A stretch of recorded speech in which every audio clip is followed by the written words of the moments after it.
What's up, everybody? Welcome to the No Scrubs Allowed podcast. Seal looks in his Christmas spirit, buddy. How you doing? Yeah, I mean it's Christmassy, but this has nothing to do with Christmas. I feel like shit.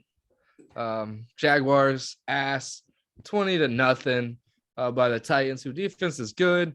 But the way we played that game was just atrocious. It sucks. And then Urban come out talking shit. Hopefully he's talking about the leak getting fired immediately.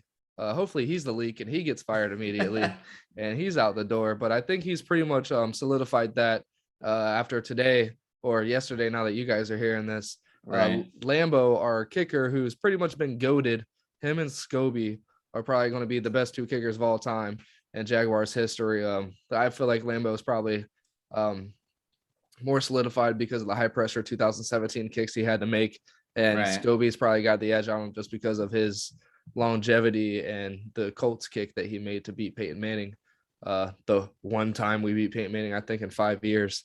But yeah, so come to find out, one day during pregame warmups, Urban Meyer comes up to Josh Lambo and tells him, "Hey, dipshit, why don't you make some kicks today?" And I feel like it was kind of like that, like joking with him, a smile on his face. But he proceeds to kick the kid in his leg. How he makes his money, I don't know if he's like just saying it was a kick. It probably was like a little tap. I don't know how it was, but that's just, you don't do that type of shit. Like, you don't go up to your quarterback and let's make some touchdowns today on his throwing shoulder and his pads and stuff like that. That's just stuff you don't do. It's dumb shit. And again, it's another leak, like another, and an open. Like, he's not on the team anymore. He got released by the asshole. So he's totally fine coming out and talking about it. And then Marvin Jones had to come out today and circle back around saying, no, he didn't leave practice. Nobody said you left practice. They said you tried to leave practice and everybody had to get you to stay. So Right. yeah, you're both right in that situation. And he talked to Urban Meyer about it. And yeah, that was said too. So all this bullshit going on, everybody's talking about it. NFL Network's talking about it. It seems like the only time any of these mainstream media outlets like to talk about the Jaguars is when it's bullshit. Yeah. And yeah, life shit right now, except for the Cavs. Cavs are still slaughtering folks and looking really damn good and looking like we can be that fucking, not a Cinderella story per se. We could definitely, if we get I keep saying it every damn week, if we get a nice signing, nice 20, 25 points a game, solid every game, playmaker, we could definitely do a Cinderella thing going on like the Miami did in the bubble. But we can be the motherfuckers to knock off a couple of 1, 2, 3 seeds, whoever we face first round of the playoffs. Right.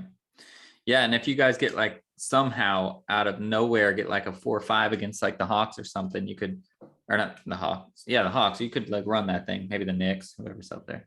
Yeah, we could get the Knicks. We smacked the Knicks when we saw them. We smacked the Hawks when we saw them. Minnesota. The Nets are pretty much the only team you don't want to face, just because they're too star-studded. Oh, we played Houston tonight. But we routed them, bro. Isaac Okoro. I saw that play. I'm turning around on him even before that play. Oh yeah. What he's been doing, and now that we have like, so I'm like it. So last year, to me, I just need to forget about last year. Everything from Colin. Now I'm hoping he comes back from injury.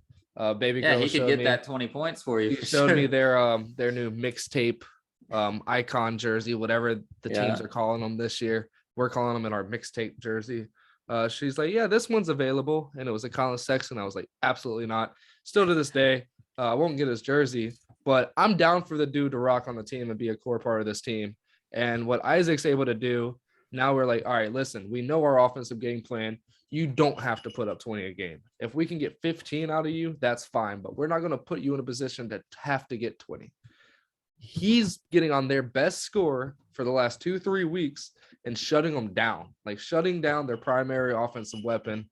And we've been playing the Houston Rockets and teams like that. So it's not like much. Like he was on what's his name? Fuck. But he got ejected like 6 minutes into the game just from being frustrated with Isaac Okoro's defense. And so that's what he's been able to do. So I love that's that's my guy right now. Like, I love Isaac Okoro because he's definitely going to be the main reason if we do make it a run in the playoffs. It's going to be him. Like, he's going to be the guy that's going to have to shut down Chris Middleton. Yeah. As far as those guys are concerned with the Bucks, with the Hawks, he's going to have to go after Trae Young and shut him down. That'd be tough. It's going to be tough, but Darius Garland ain't doing it. Like, it's going to have to be Isaac Right. Okoro. It's going to have to be. Who else is up there? Yeah, Rubio's not stopping him. Toronto's going to make a little bit of run. Who would it be? Scotty Barnes? Yeah, Mobley will show him he's rookie of the year. Yeah. So yeah, the Knicks is not too much. The Knicks, Mobley and Allen can just shut down. There's not Randall. too many backcourt players in the East that he has to really worry about too much. So if we did make a run, then yeah, if he could get through Tyler Hero, and he can, and be able to shut down a Steph or a Booker or somebody coming out of the West, that would be fucking insane. I still think the Nets are going to be the team to beat out there. Durant right now is having to do everything because they have like 10 people on COVID. And it doesn't even matter. He's doing his thing. But we're projected to get like 30 wins this season, and we're already halfway there. Yeah, you guys are killing that. But before we get to more good stuff, I'm trying to keep this damn hat on as long. Before we get to the more good stuff, I'm gonna mirror your shit hat with my shit hat. I'm wearing my LAFC stuff for those of you that aren't watching video. We're giving away everybody, man. We have decided that it's a wrap. We don't care anymore. We're not even going to use the money, I think, that we're getting for people. But we just gave Pablo Cisniego away, which whatever, we give our goalkeepers away like they're candy. That was a surprise to me, though. It's surprising. He looks like he could be a staple in a rebuild. Like, at least we know, like, no matter how fucked we are, at least we know we have a freaking decent ass goaltender who's going to be able to keep us in games that we shouldn't be in whatsoever. It's surprising, but he turns a 4-0 game to a 2-0. This is his highest value, I think. So we gave him away at the highest value because we're not going to win. But then we gave away Atuesta for $3.5 million. Bullshit. $3.5 million. He's the best player on our team. Like, sorry, Carlos Vela, but I have said from day one, or not best player, most important player on our team is Edward Atuesta, and we're going to give him away for nothing. Nothing. Like, I saw that came across my Bleacher Report, and I was first pissed, second shocked. Like, pissed came before being shocked about it.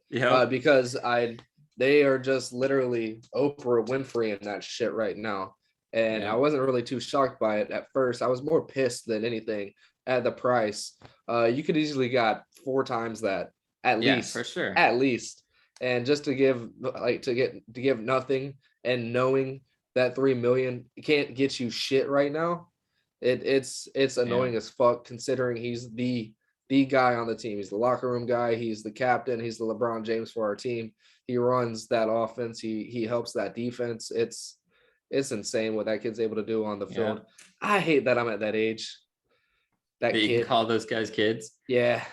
Yep. But it sucks. It sucks really, really bad. And I did not see Blankenship as one of those people. Blackman? No. Blankenship. Isn't that his name? Rodrigo or whatever? Oh, yeah. Well, we gave away Blackman too. I thought you were still talking about. No, I saw Blackman. No, but I didn't see Blankenship as one of those people, which tells me that that's going to be this new coaching staffs, whoever it is. Like, that's what the team is thinking. That's their best bet at getting a good coach into the team. We signed a guy from New York City. Oh, you did? No, not coach, but a good player from New York City FC, the MLS Cup champs, New York City FC. Shout out to their coach again, bro. That is so awesome that he bet, or not bet, but I guess promised people that he'd go shirtless, dance shirtless if they won, and he did it. Undies, bro. Then he took some shots. He dropped his drawers. He did everything. That was really fun. It was a really fun game. Shout out to UCF's Sean Johnson. I apologize if there was anyone before that, but he is the first and best UCF alumni soccer player that I've ever remembered, and I think the first to ever actually win an MLS Cup. He's obviously the best. He's the U.S. national. Really cool. He's the U.S. national team goalie, so he's far and away the best UCF alumni. But yeah, I think he's the first to win an MLS Cup, at least in my knowledge. And he was pitching a shutout. I'm sure you didn't watch the game. I know you don't watch soccer a whole lot, but No, I watched the highlights. He was dominant, absolutely I hate destroying Portland. these kids. I hate Portland too. I'm watching it in the 94th minute of a 94-minute game. They let in a goal and they mess up the shutout. It sucked because it was literally, so they put up 4 minutes. And if you watch soccer, that doesn't mean like at 94, they blow the whistle, but they put up 4 minutes and at 93:55 is when they scored the goal. And then they blew the whistle to stop it after. They didn't even let them kick off the starting kickoff. They stopped it. But then it got to the PKs. Sean Johnson blocked 2 really nice ones and won the game for them after that. So awesome. Shout out to all of those guys. I like New York City FC better than New York Red Bulls. I don't like any New York team, but if it's going to be one, I like those guys better. So it's pretty cool. But yeah, LAFC is seemingly giving away everything, but Vegas, for whatever reason, still has us as the betting favorites for the MLS Cup next year.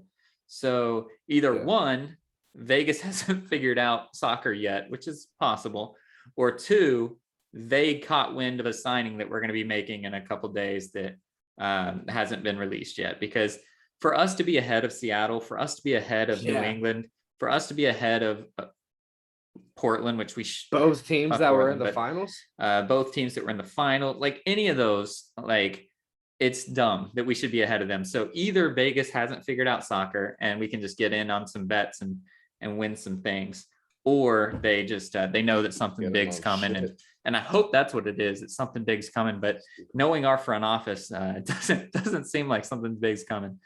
But a team with no coach, no star players besides Vela, who might not even come back, by the way, to be the betting favorite is absolutely ridiculous. I don't know if they just didn't update the things or what. I look at absolutely stupid right now. Yeah, you do. But that's enough shitty stuff. We're no scrubs allowed for a reason. We're gonna move on to studs, not scrubs, and we're gonna start it out. I know you want to start it out with Neon Deion, but let's start it out with a big shout out. Somebody that deserves it. Not that Deion doesn't deserve a shout out, but a big shout out to your favorite, Stephen Curry. He's the 3-point shooting record. It was obvious it was going to happen. He did it in 500 and whatever less games than Ray Allen. But did you watch the game or in the highlights? It was a really cool moment. I watched the highlights. Yeah, I watched the moment he sealed it and the 5 minutes of everything that went on afterwards. Yeah, that's really awesome. The moment it happens, kind of cries a minute, and it was really cool. At first, right when it happened, so I didn't watch it solely because the night before, got an alert. Steph is within 3. Turn on the game, and I get hyped as fuck, and he comes within 1. I was like, you know what, Steph? That was your moment. But he was going to MSG the next night, bro. Yeah, but he didn't want it. He didn't want to do it. I don't like the Warriors whatsoever. Like whatsoever. So for me to sit there and watch a half of basketball for them was a lot for me.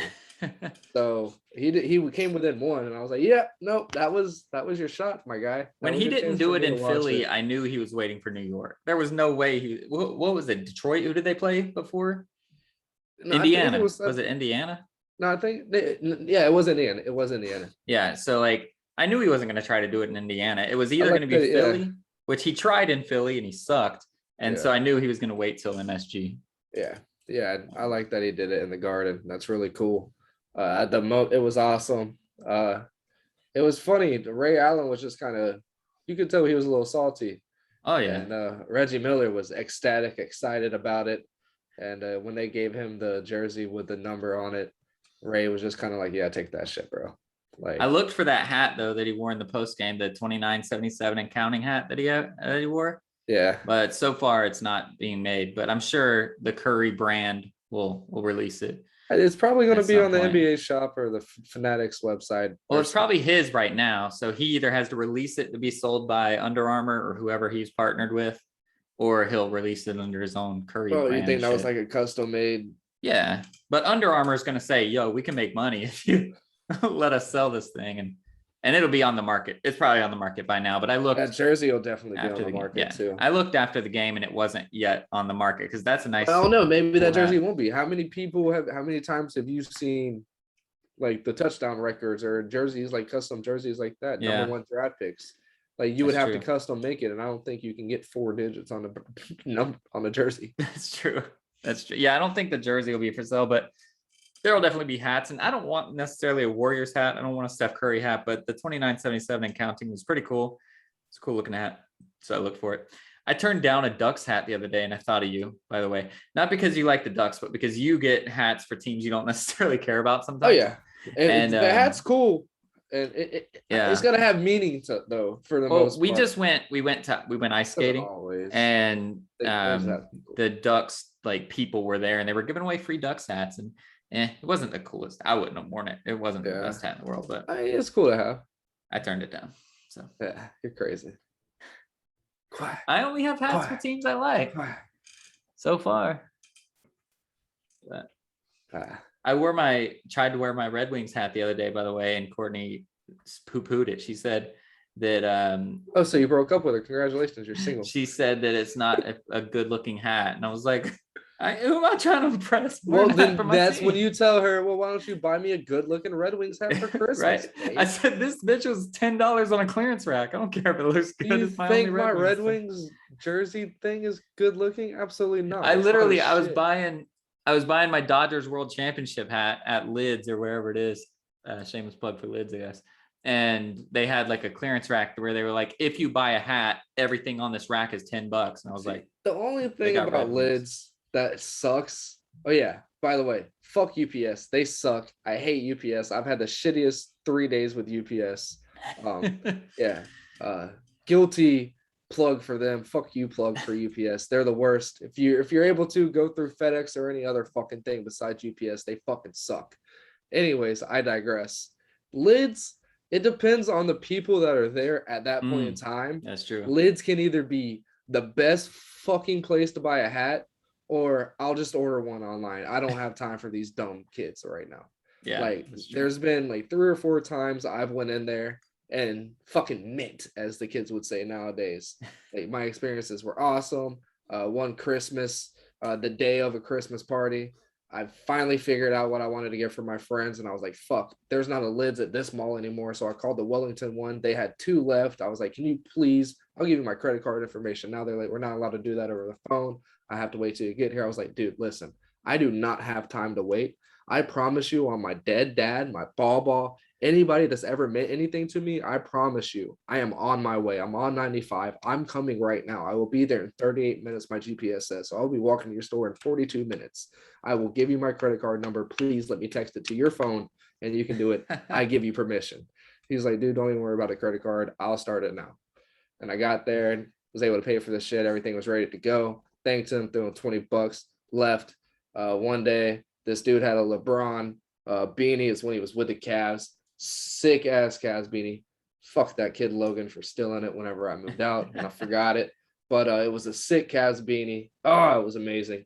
But it had his signature on it, 23. And I asked dude, I was like, yo, is there any way you have any more of these? He was like, no, that's the display one. I was like, bro, do y'all want to make money or not? He's like, I don't give a fuck. Took that bitch off the display. Yeah. I was like, I was like, for real, bro, you don't want to make any money? I was like, I'll throw you $20. He's like, shit, I don't give a fuck. Took that thing off the display mannequin thing and rang it up for me. It was like $40. I was like, I don't give a shit. I want it. And yeah, it's that place can either be the best place or you're like, hey, do you guys know if you get any? What we have is what we have, sir. Yeah, but what we have? Can you look on your tablet thing? We have one y'all can use. Yeah. Then why are you even here, my guy? Just throw a self-checkout up there. Yeah, I'll just go on your website and order it. Never mind. Right. But anyways, I don't even know where we're getting at, but we were dogging some UPS and dogging all kinds of shit. But you're gonna get a hat for Christmas. Well, I was trying to I was trying to, I don't want to tell the story because it's not sports related at all, but it reminded me of your lid story where I was just like, fuck this company. I'm not going to throw them under the rug, but I'll tell you after. I was so pissed tonight. But anyways, so back to sports. You can hear me, right? Yeah. Your video is kind of choppy, but I can hear you fine. So Steph Curry did his thing. He breaks the record, of course. Everybody knew it was going to happen. The only one even close is James Harden, and then per game, Trae Young's kind of there, but It's going to be Steph just running away with this thing. But now let's move on before we get too carried away with the Warriors. I know how much you love them. Well, real quick. Do you feel like, whoa, you can hear me still, right? As long as you can hear me, I don't know what the hell is going on right now, but I'm sorry, YouTube, if it messes up. But do you feel like it's kind of like the way the NFL went, right? Tom Brady has over 70, what is it? 700 touchdown passes all time, playoffs, season, regular season. That's going to get passed. Like the way football's played nowadays, even though today we saw like with the Bills and Patriots game in today's age, like you have to still have a running game right to win the meaningful games these days. The quarterback can't do it all. We're seeing that with the Patriots the last couple of years. Like it takes a solidified running game and run defense to be able to win in the NFL still. But don't you feel like in basketball, that record isn't going to be there for too long? Like it's going to get passed within the next 10, 15 years as to the way Ray Allen's was. Right? Well, it's tough because when Ray Allen set his record, he was on the tail end of, or the beginning, hit the tail end of his career was on the beginning of basketball changing, right? Yeah. And so he kind of took advantage. Steph is going to get a full window of NBA being threes like that. Yeah. And I think NBA is very cyclical. Even before they had a 3-point shot way back in the day, they were shooting a lot and then they went inside and then they moved back outside. Did you ever see that video of the 96 Bulls taking, I think it was 96, might have been 97, 96, I think. Bulls taking shots, 28-foot, 30 shots. And it was hilarious. Michael was the only one that was able to make one. And even Steve Kerr looked like he had to put a little extra oomph into the bitch because they're just not, they weren't used to that shit. Yeah, the 80s and 90s were all down low. That showed me a lot, like thinking about Steve Kerr, Paxson, them boys who were just able to stroke it from three. If they took 2 steps out, it was game over. Yeah, it's a rhythm, dude. But then I think in 15, 20 years, teams are going to have to change their defense in such a way where threes won't be a thing anymore. And I think that could help Curry. Now, there's obviously going to be those guys that just jack up long threes, the Trae Youngs. That's why I brought up his name. But I don't know that it's going to be somebody that's winning championships the way that Curry is. It's either going to be a guy that just jacks up threes for a losing team or like just for stats, kind of like Westbrook does. But I think the league's going to shift a little bit, and it's going to be because the defense is going to come so far out. It's going to be cuts, it's going to be dunks, and it's going to start to change the game a little bit more in that way too. Well, we even saw Luka year 1 to year 2. He realized he has to shoot a lot more threes, and now this year he's been injured because he's fat and out of shape, and he's been jacking up stupid shots. Curry's stuff's going to be passed by somebody that doesn't get injured because his threes per game, I think he's still first. Maybe Trey's up there, but somebody is going to play more games than Curry because somebody's not going to have ankle problems. Somebody's going to be able to roll through. So I definitely don't think it's going to last forever. Like the media heads are trying to make it sound already, but by the time Curry does retire, it's going to be a big chasm. Ray Allen's going to be an afterthought. He's going to have like 8 people past him by then. So yeah, somebody said they're going to have to get him a 5,000 plaque. I don't know that he'll get to 5. It's possible, but it would be very tough. I think he's got a good 6 years of just premium Steph shooting the ball the way he is. What is he, 30? He's 30 now, right? Yeah. He came out in 2012. So 22. Yeah, so he should be 30 now. So yeah, I think we got 6 more years of prime Steph being able to shoot and get his spot the way he is. And then we're going to see a lot more of the Vince Carter-ish kind of, all right, let me just sit here and stroke the fucking basket and not do anything else because he's going to be the off guy, and like whoever they draft and bring up is going to be the real point guard, and he's just going to hit threes. But you're going to have James Harden's going to pass Ray Allen, Trae Young's going to pass Ray Allen, Damian Lillard's going to pass Ray Allen, Luka's going to pass Ray Allen, and Luka's not even a 3-point shooter, and like he's going to all these people are going to pass Ray Allen. So it's going to be Seth Curry might even pass Ray Allen. Who knows?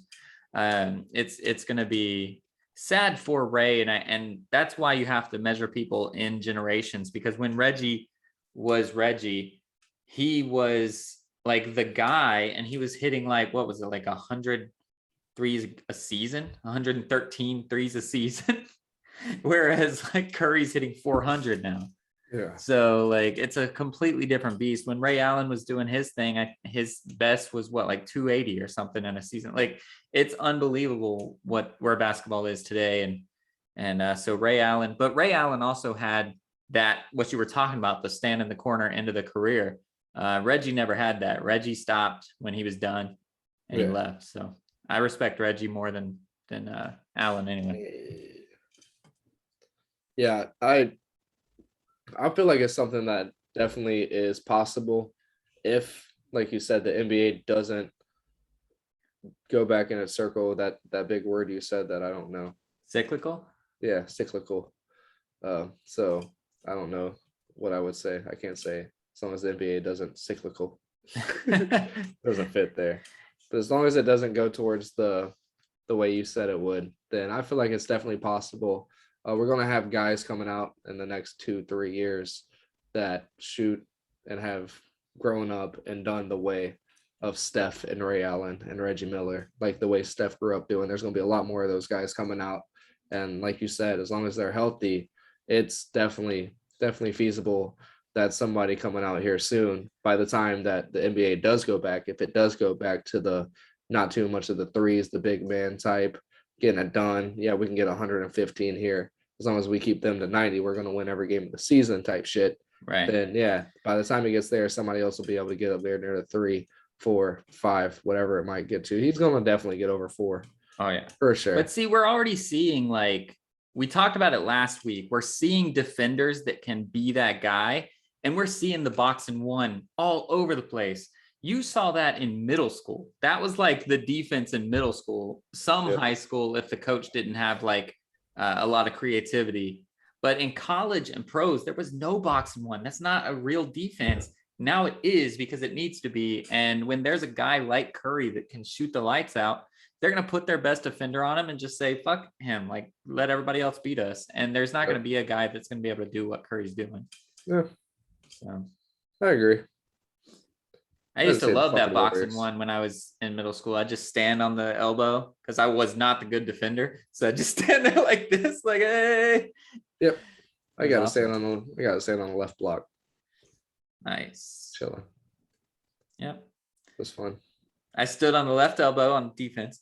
And then on offense, I ran to the corner 3 and just stood there because they never passed me the ball. And eventually they'd pass it and I'd shoot it. That's all I ever did. I was not a ball handler, not that young anyway. But yeah, so let's move on, because now that we buried the lead for 30 minutes, let's actually go ahead and get to it. Early signing day was today officially. Some people for the 2022 class are able to start signing, and depending on where you look, he was the number 1 or number 2 recruit all over the place. Travis Hunter, I think was his last name, Hunter.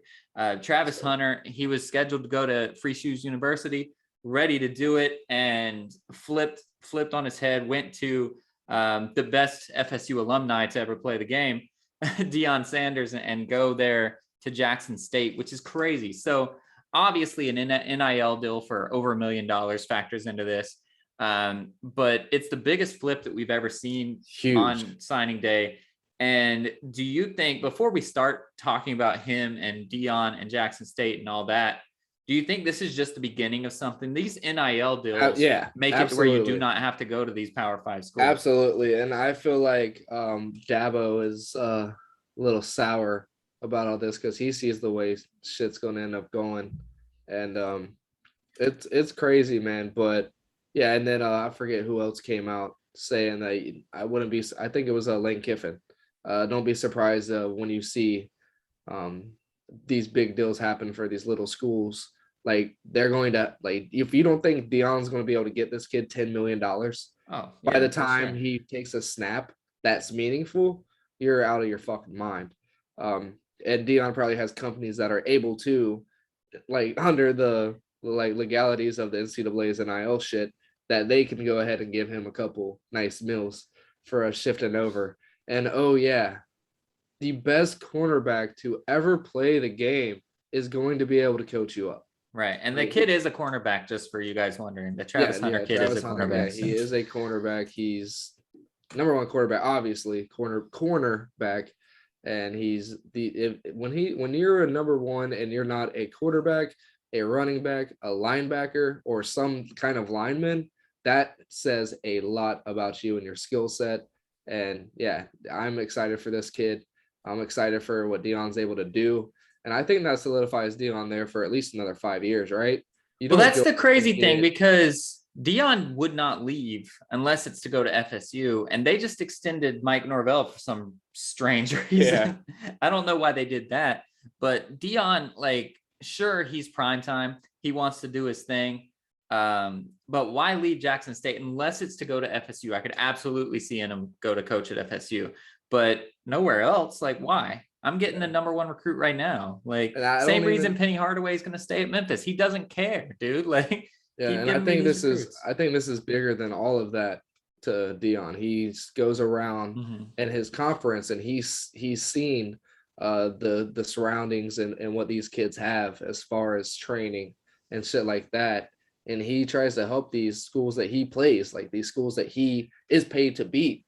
He tries to help them and make their lifestyles better and their abilities to be brought out more, and they're having better facilities and shit like that. And seeing these guys and screw-ins when they're on a 2-inch real grass field, and they're like, dude, listen, no, let's get you guys actual cleats that you should be wearing right now. Let's make sure you guys are going to stay safe first and foremost. And these are teams that he plays every year in his conference that they do not like as fans, and it's bigger than that to him. So I didn't think even before this there was any way that Deion was leaving, more so because of fucking Mike getting an extension. But I think he's invested.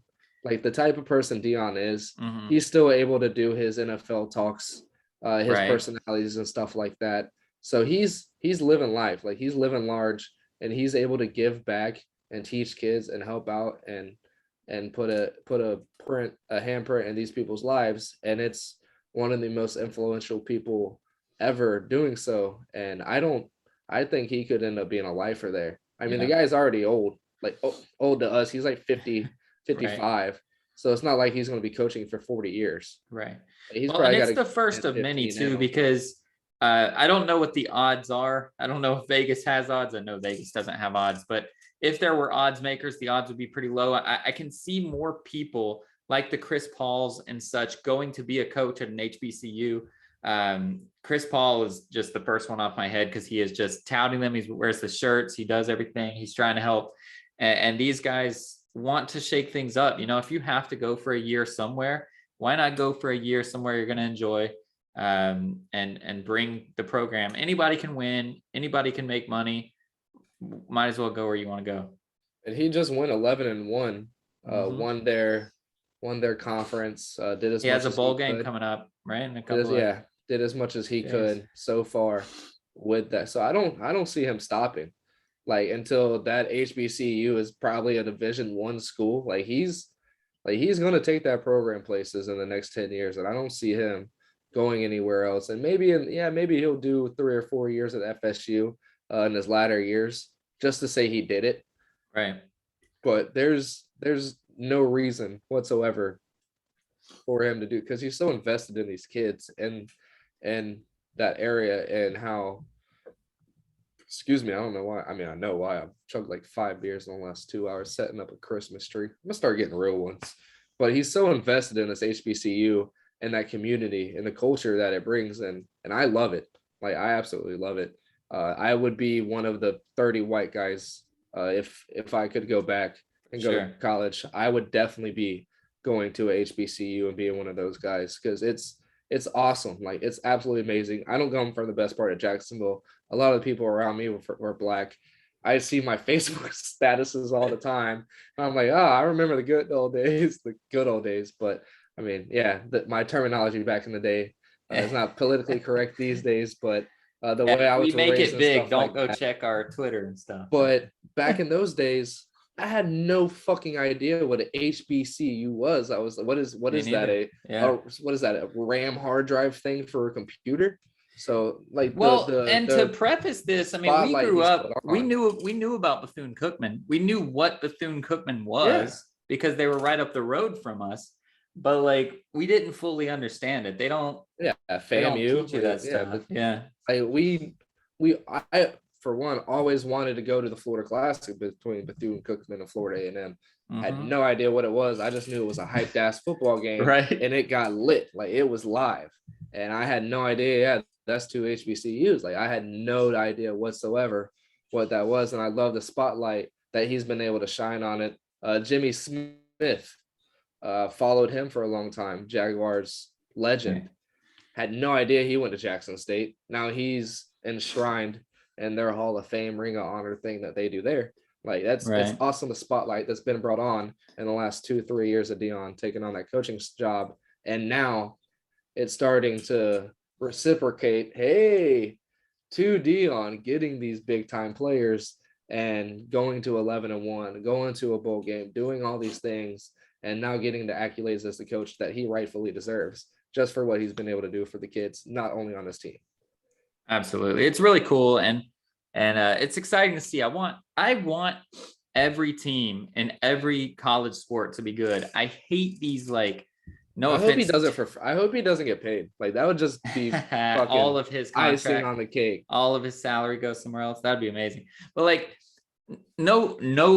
nothing against Duke or Kentucky as a school, but I hate those type of teams that just sign all the 5 stars, all the number 1 kids, and go out and dominate. I want every single team to be solid. I want every team to have a chance.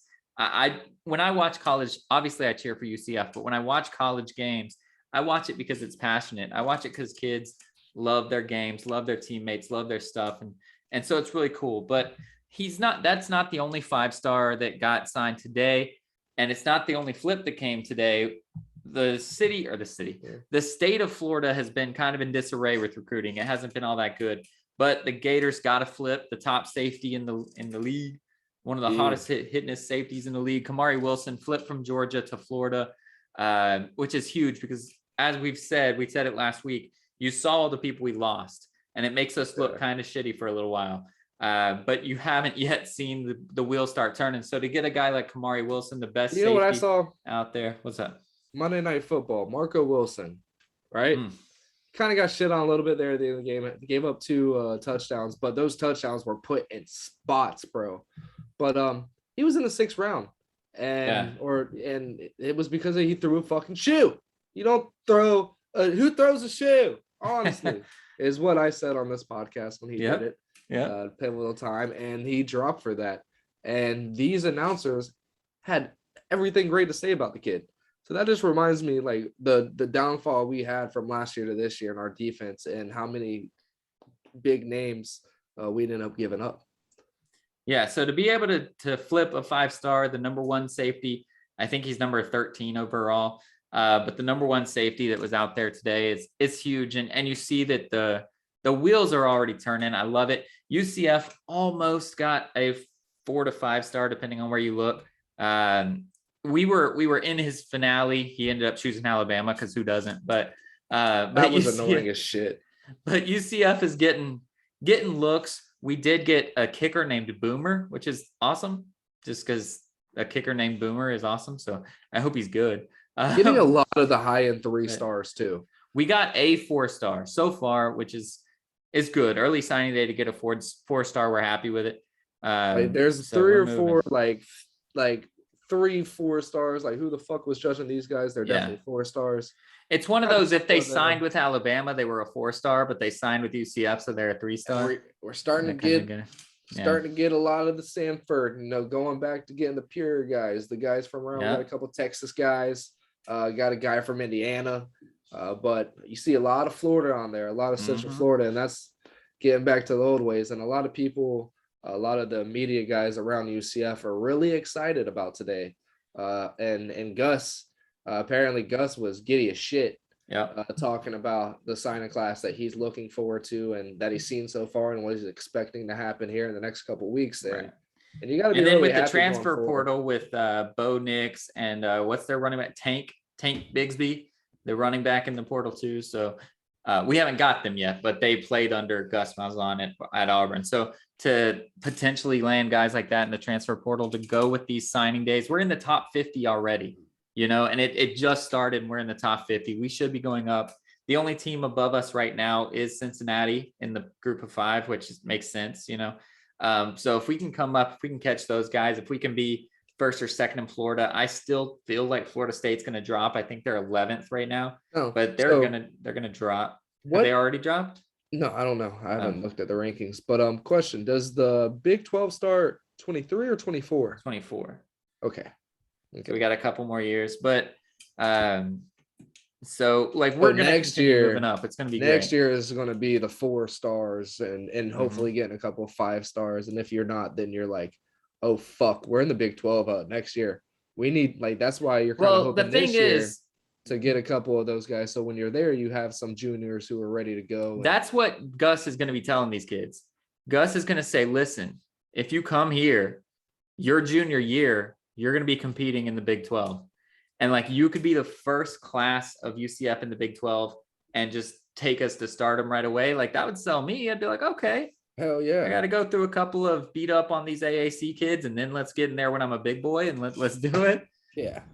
So I think we're ready. I think we're going to be ready for sure. You mean I get to start getting my name, image, and likeness against account these scrubs going up? Yeah. Yep.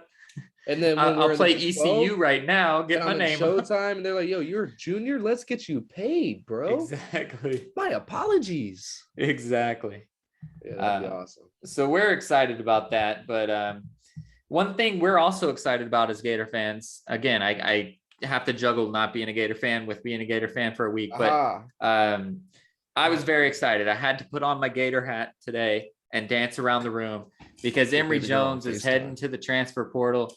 And I don't like to bad talk people, but you've heard me on this podcast many times bad talk Emory Jones. He's not the guy. Dan Mullen thought he was the guy. He brought him in to be the guy. I said from freshman year, whenever he was doing those dumb packages, I was like, he doesn't have the eye. He doesn't have the skill. He just doesn't look good. And Dan Mullen continued to ride with him.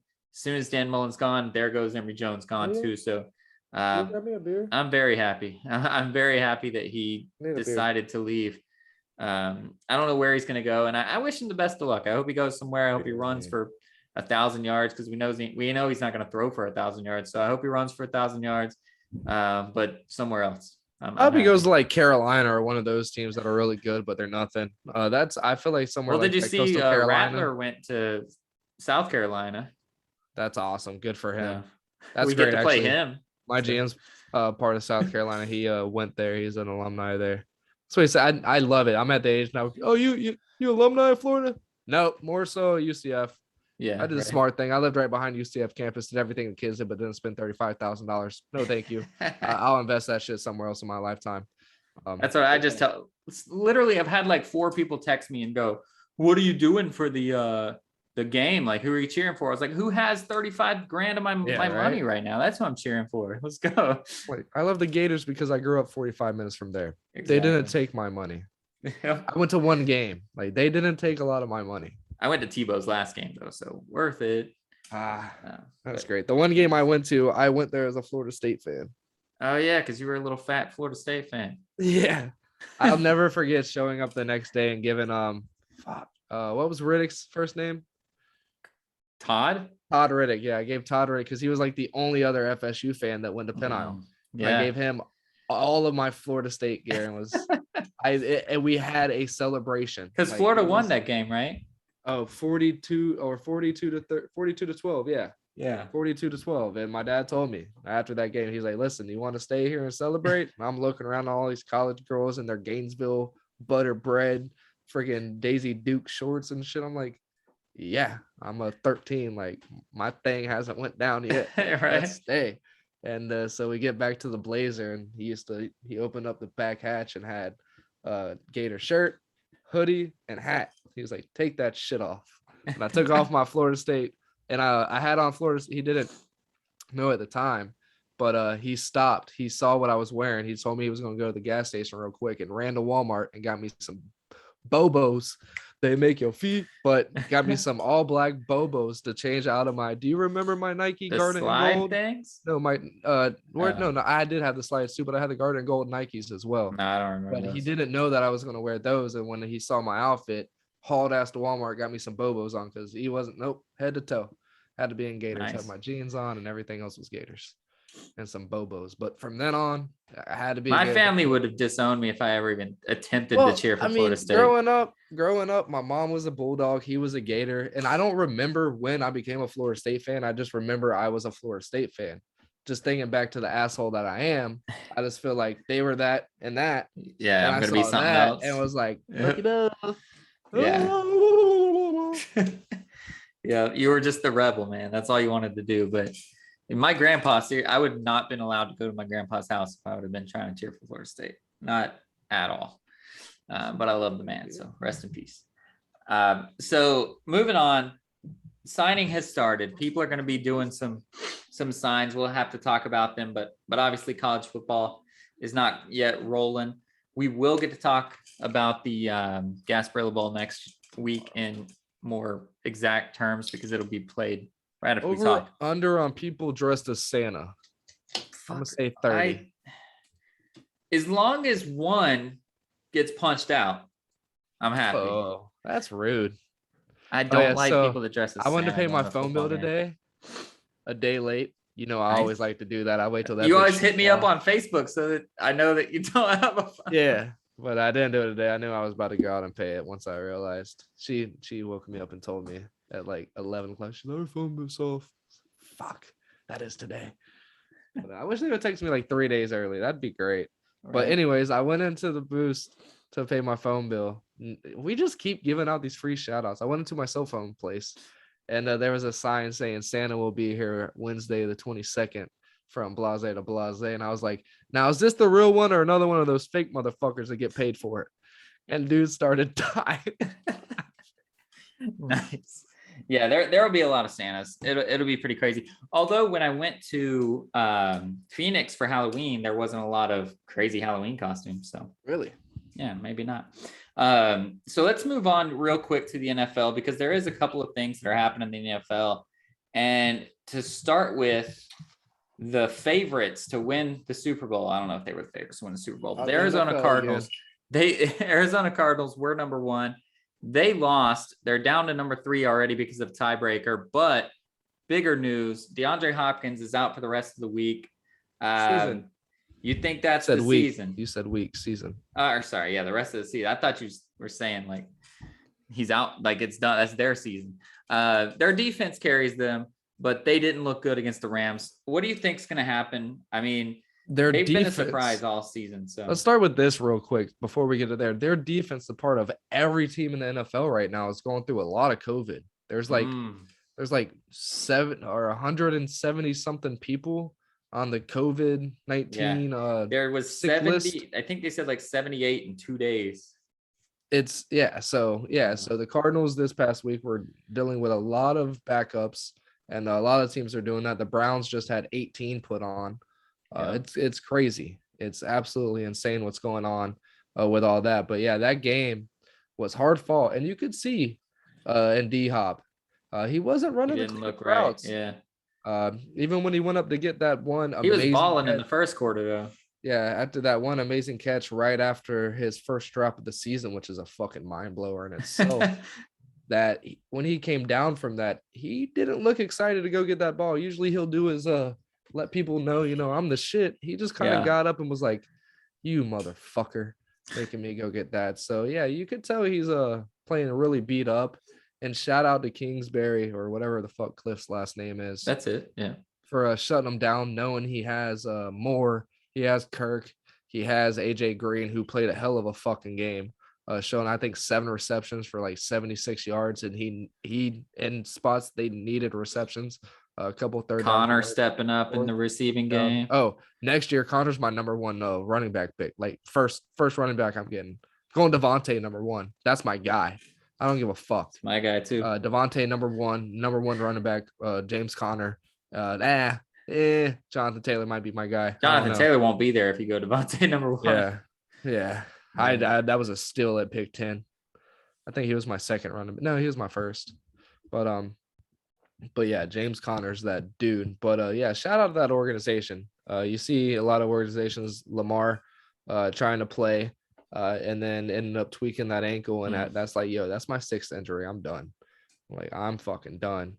They need to do that to the Brown squad with Baker. He's fucking He's injured as been hell. out for, or he He's needs to have injured been as out hell. for like Fuck 6 off. weeks. Trevor Lawrence, I guarantee you at the end of the season, we're going to see something with a hip or something. He's just not getting a lot of zing off the balls, throwing a lot of balls off his back foot, had 4 interceptions against Tennessee. So we're definitely going to see something at the end of the season with him. And it's crazy. So shout out to all these teams. So the NFC, another one? Ugh. Yeah, ugh. Strawberry watermelon, nastiest flavor for a vape. But the NFC is, like, for the most part, going to come down to which team can stay off the COVID list the most. And I feel like that's set up for the Packers. Because they already had the COVID. Yeah, they've had their outbreak. They've been through it. And another thing is their outbreak wasn't that big. Like, their team seems to be 100% balled in on all this. I think Aaron Rodgers is probably the only one that doesn't have the vaccination on that team, but they don't fuck around. Like, they are so with the NFL. He gets fucking 7:00 in the morning. He has to go down there for a COVID test, or 8:30, I think, something crazy like that. Even during the bye week, every day down there taking a COVID test. Like, they don't fuck around about that. And they know what they have to do to get a chip. And they're trying to get that shit done so Aaron Rodgers doesn't go to another team, because if they win a Super Bowl, how the fuck do you leave? Might still leave, but then they know they're not going to win. So they have to do it this year regardless. Yeah. And they're not going to be the Patriots. They're not going to be like, oh, in 2 years, we'll be back at it and be the number one seed. No, it's not going to happen. I would love it if he pulled a Brett Favre and went to the Vikings and said, watch this. And they just, him, Justin Jefferson, Dalvin. Kirk is balling, though. Don't hate on my guy. I'm not. But think about having Aaron Rodgers instead of Kirk Cousins right now. And Devontae Adams, because he's going to follow Rodgers wherever he goes. Yeah, that would be fucking sick. Him, and then that defense they have, I don't know, Barr's getting a little old, and that young team's pretty fucking stupid. Barr's having to chirp on a lot of them guys for making dumb boneheaded plays, giving up a lot of fucking, what are they, the tauntings, and they're going crazy with these personal fouls, helpless offender. Shout out to your guy, though. Was it Winfield, or who was it? Somebody in your game, they got a hit on the defenseless defender, and you could see every other time, like 3 plays later, he went in on the quarterback on Josh Allen, and he just kind of. I didn't get to see the end of it. I left. Well, he God, what's it? Who's 31? It Could have been Winfield. I don't think it was Winfield. Damn it, I don't remember. That sucks. But you could see every other, like, he went in on Josh, and right when Josh let it go, he just kind of looked and, like, kind of let him know he was there, and looked right at the ref like, hey.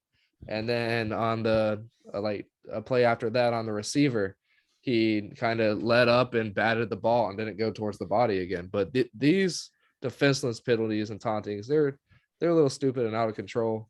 So it's going to come down to the teams that can kind of keep their head in the game and celebrate afterwards. I saw Aaron Donald just, like, drive Kyler Murray into the ground multiple times. And, like, I wouldn't call it a penalty. I think none of it should be called a penalty, really. But it was things that I've seen be a penalty before. But I think because it's Kyler Murray, because he's a running quarterback, all these things, they didn't call anything. And, I mean, Aaron Donald's just flopping on this dude. Yeah. And that was a point of interest, 3 years ago? Yeah. Putting your weight on the quarterback when you take them down, you're supposed to roll off of them somehow, some way. Donald made him feel it. That dude, man, to say fuck gravity and turn your body while you're trying to run 15 miles an hour towards somebody. And I say this every time we watch the Rams, but is there any doubt that Aaron Donald is the best defensive player? Not at all, especially after this game where they did not even try to double team him, let alone triple team him. First play of the game. Did you see that first sack? One-on-one. And he just ran him into Kyler and was like, oh, wait, yeah, that's Kyler. I can just kind of. Yeah, I should let you run go away. for a second. Let me go grab him real quick. And then the other dude popped up celebrating. I would have probably been like, bitch, if I get a half sack and you get half of that, I'm going to fucking kill you. I'll sack you first and then go get it. Yeah. Dude, Aaron Donald is unreal, bro. Aaron Donald is unreal. It's crazy, man. obviously I watch a lot of the Rams because they are the TV team out here. And my goodness, he is. If you ever watch like Mike Trout and Aaron Donald and those guys, it's just every play. And even the plays they don't get sacks because he only had 3 sacks, obviously, with only 3. That's a lot. But it's every play, though. He's back there. He's back there. He's holding 2 guys, pushing them with one hand, like getting back there. His moves are like that little like slap swim move he does. Yeah, his hands is nasty. His hands are ridiculous. And that's and he learned early, like he's quicker and stronger than a lot of offensive linemen, and their biggest weapon is their leverage. So if you can get that leverage away from them, they're not going to be able to stop you. And from the side, there's no way they're going to be able to bring it back. So if he can get 3 inches on them and take away all their leverage, they're fucked. Yeah. And that's why they have to have 2 or 3 guys, because we see it all the time. He'll have one guy on one dude, one guy on the other dude, and completely fuck both of their leverages up. And right when the play breaks outside, here comes Aaron Donald right on their hip, and he fucks them. And then he's fast, just as fast as the running backs too. Like he'll break with an inside move, and there'll be a run to the outside, and you still see him out there. He might not get the tackle, but when the guy's going down, he's right there with him. He doesn't give up on plays. It's unbelievable. That's why it took a long time for James Conner to get going in that game, because Cliff finally wised up and stopped with the delayed handoffs and started doing the stretch plays and the dive plays away from Aaron Donald. Yeah. Get whatever yards you can. Yeah. But yeah, Aaron Donald's a stud, and that team really showed without Jalen Ramsey, without Higbee, who's one of Stafford's safeties. When I saw that, I was like, bro, there's 7 guaranteed points to Sony Michel for checkdowns. Yeah. And thank goodness those checkdowns were going to OBJ. Right. Yeah, 7 catches for 7 checkdowns and stretched them out for 70 yards and a tutty. Yeah. Like, man. And then he went on the COVID list too. That's crazy with the COVID stuff. But that's like, go back to it. That team looked really good without 2 of their best defensive players who were on the COVID list. And now they have OBJ, who they had to rely on. And it's crazy. It's going to come down to whoever is able to maintain COVID and whoever can keep their composure and not get these stupid ass defensive receivers, personal fouls, and these dumbass taunting calls. Well, it's sad because we can throw away the roughing the passer, right? As long as you don't go from their knee and below, right, and go towards their helmet. Like, you can flop on one all day long. It seems like nowadays they're done with that. Just stay away from their knees and stay away from their head, and you're good. Or just don't be Ndamukong Suh. He still gets called for that crap all day long. Oh, dude. So the other day when one of the only hands-offs to Devin Singletary, he got spun around and was going down, and then Ndamukong came over with the shoulder and checked him right in the head. He does that shit every play. And I was sitting right next to this guy. He's a Bills fan. He's like, "Oh, what was that?" I was like, Suh? That was Suh. Like, the play was. He knows he's gonna get called. Like, he's gonna get called like 5. Yeah, but he's gonna get called like 5 times a game, right? And so if you do it 20 times a game, they're not gonna call you all 20 because they want the game to go, so they're gonna let you do a few.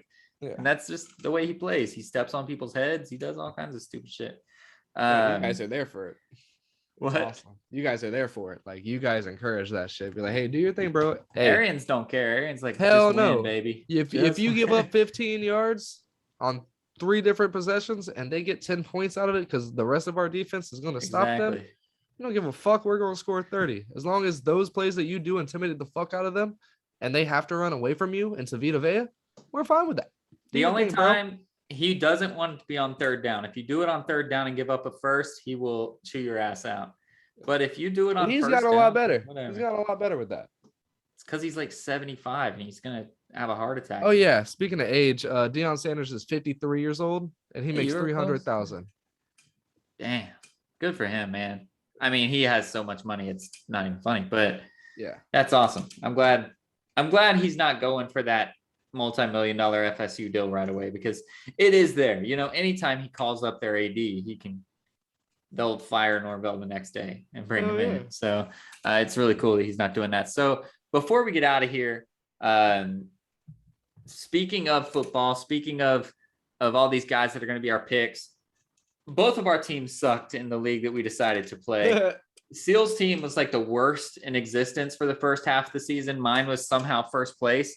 And then Yeah, we it was like flipped. 1-5. And then we flipped completely, and his team started going off. My team shit the bed because Ezekiel Elliott got hurt or whatever Both happened to ended him. up 8-6. And now we both baby. ended up 8-6. We both missed the playoffs. We're playing in the true fifth place game. I know that the winner gets to go to the actual fifth place game, but whatever, fuck that.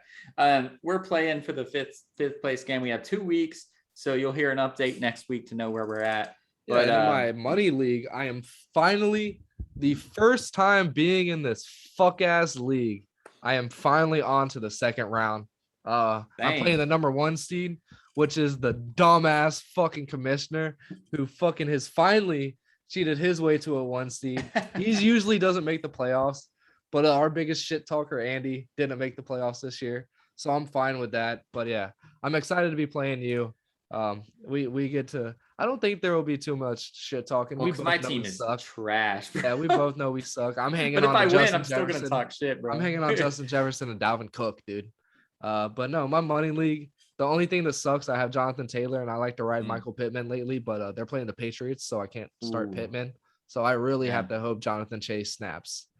Well, so in my money league, I still have a chance to finish right where I always finish.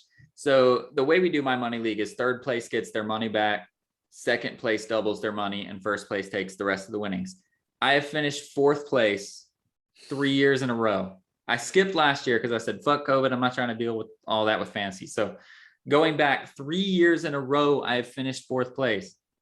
Out of the money, no money. So I got the second place in the league this year. So I get the automatic bye. I don't have to waste my time this week. I have a bye week, and then I'm going to be in the semifinals. So I just need to win 1 game to get to the championship. If I lose, I'll be fourth place for the 4th year in a row, and That I might sucks. throw something. So, well, no, don't you get to do a third place game? yeah, I guess I do. But so I'm projected to win by 2 points. Well, in the money league or in our league? Yeah, in the money league, 1.2. And thank you, Jesus. He's a Cowboys fan, and he doesn't listen to this podcast. He's starting Ezekiel Elliott over James Conner. Oh, so who's his second running back or first running back or whatever? Oh no, Zeke's his first. David Montgomery. So he's starting David Montgomery over James Conner, really? But wow, yeah. I would bench freaking Ezekiel Elliott. I can't do it in our league because in our league I have nobody. I don't even know if I have a benched running back. I have a squad, dude. If I have a squad, Jalen Hurts, Jonathan Taylor, Cordero Patterson, Devontae Adams, Deontay Johnson, the receptions king, Knox, who you kind of shit on last week, but this past week, Dawson Knox, he had his hand surgery. So, and what I saw this past game, he played like 80% of the snaps, bro, which means his hand is all the way back. He's one of those tight ends. He got 9 targets. He loves run blocking. So to see him in there, 80% of the snaps, and he was in there for all of Josh Allen's runs.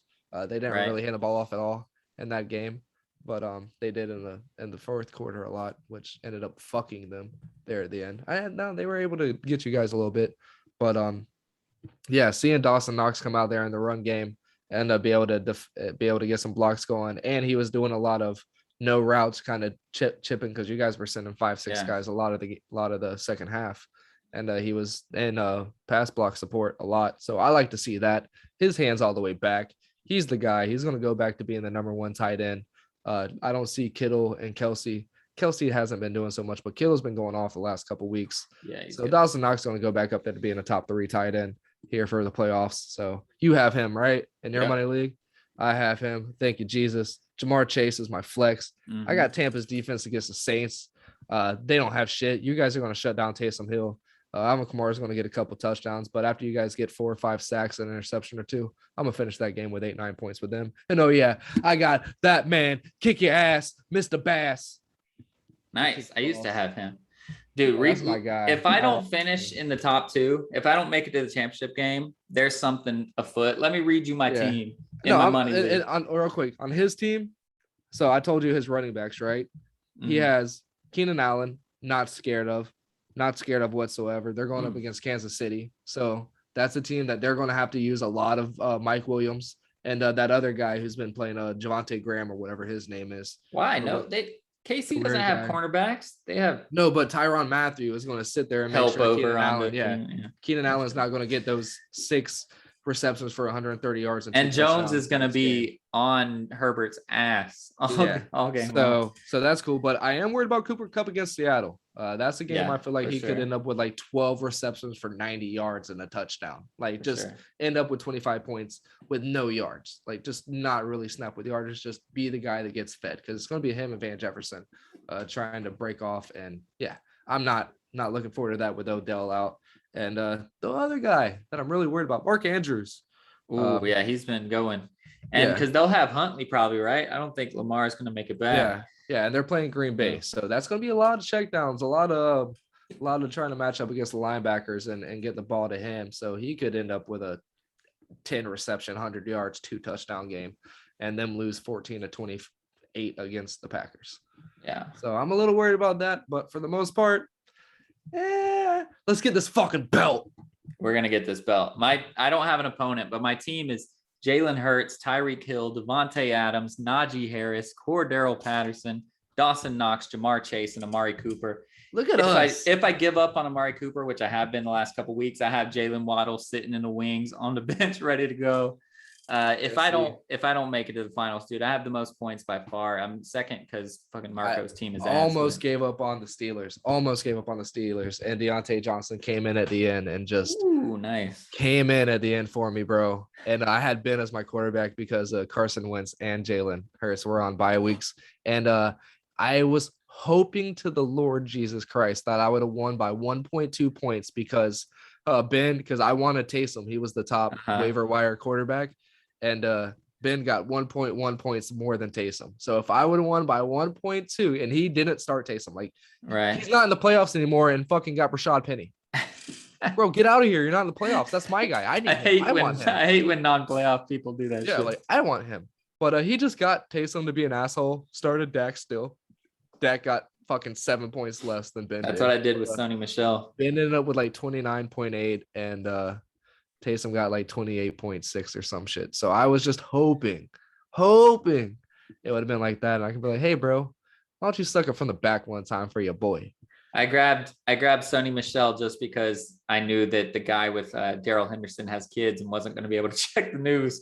And, you're a piece of shit. His team still won. So both of our teams won, but he had to replace Darrell Henderson, and he only got like 5 points from the guy who replaced him with. So I won, and I had the Tennessee player who didn't score a touchdown and who had 2.3 points, one of them being because they won. Oh yeah, you get a win bonus in yours, right? Yeah, that's pretty cool. He had like 5 rushes for 13 yards. Well, me and our buddy Marco, we're set to meet in the finals. We played each other twice this year. He beat me once, I beat him once. We've ran over every other team. He's riding Cooper Kupp and Alvin Kamara. I'm riding that full ass squad that I told you. So we're ready to go. We're ready to meet up again. We just want our commissioner to move us to the finals and let's get it started. Didn't you just play him in the last week of the regular season too? Yeah. Beat his ass. Y'all had a high scoring outing, dude. Yeah. I needed it because his fucking Cooper Kupp. That reminded me of a 173 to 170 loss. Yeah, probably how he felt. Like, yo, bro, I just scored like 160 points. Why am I losing? I beat him 190 to 167. It's so crazy, dude. Our standings, like we'll get out of here. We promise, listeners. You're probably already tuned out, but he has his total points is 2199. Mine's 2126, and the next highest is 1982. So like, it's the two of us and nobody else just rolling. So and that's just for like just people at work. There's no money into it. It is money. This is the work money league. Okay. So yeah, I'm not. I started out really bad in my money league and finally got some. So my thing was didn't draft any good running backs at all, and was able to get Cordell Patterson off of waivers.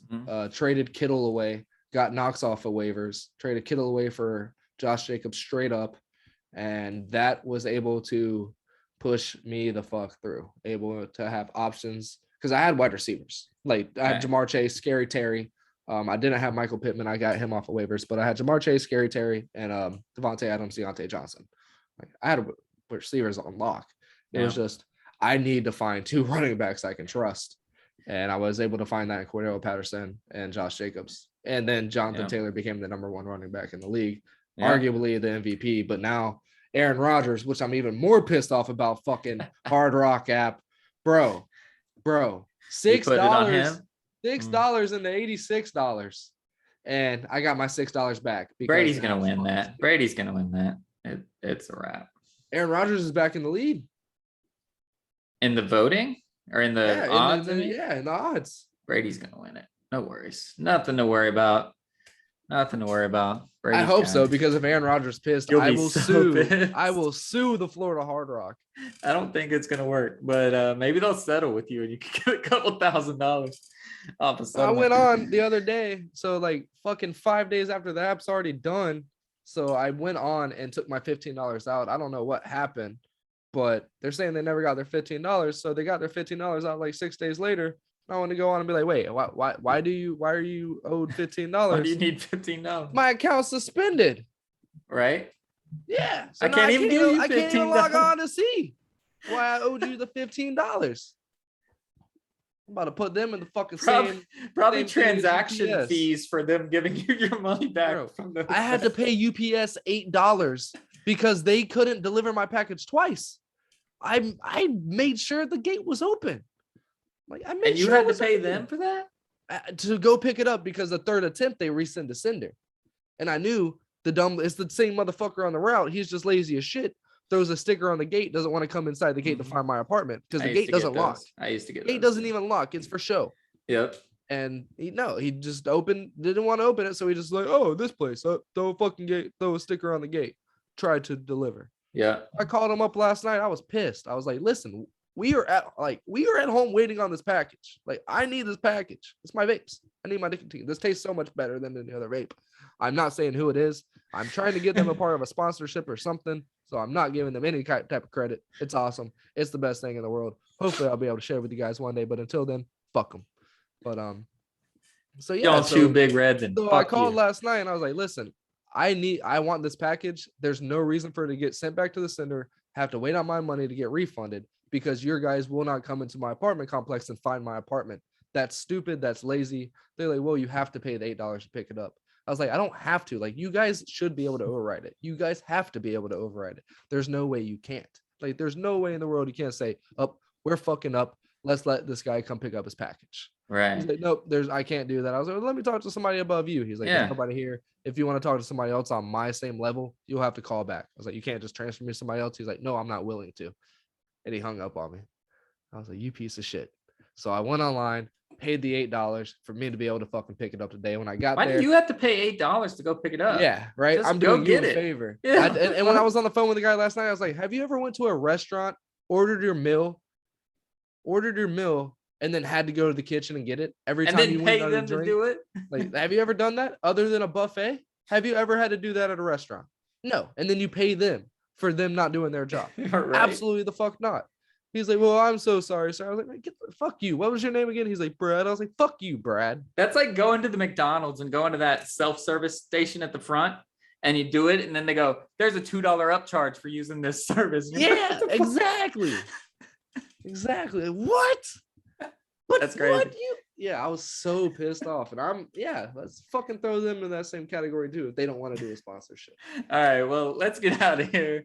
That's a lot of fun stuff to end it with, but don't be like UPS. Don't be like his driver. Don't be like Brad. Fuck Brad. You said Brad, right? Yeah, fuck Brad. Let's go, Brandon. Let's go, Brandon. Nothing political about that. I was talking about me over him. Let's go, Jackson State. Let's go, Deion, and let's go, as always, be a stud, not a scrub.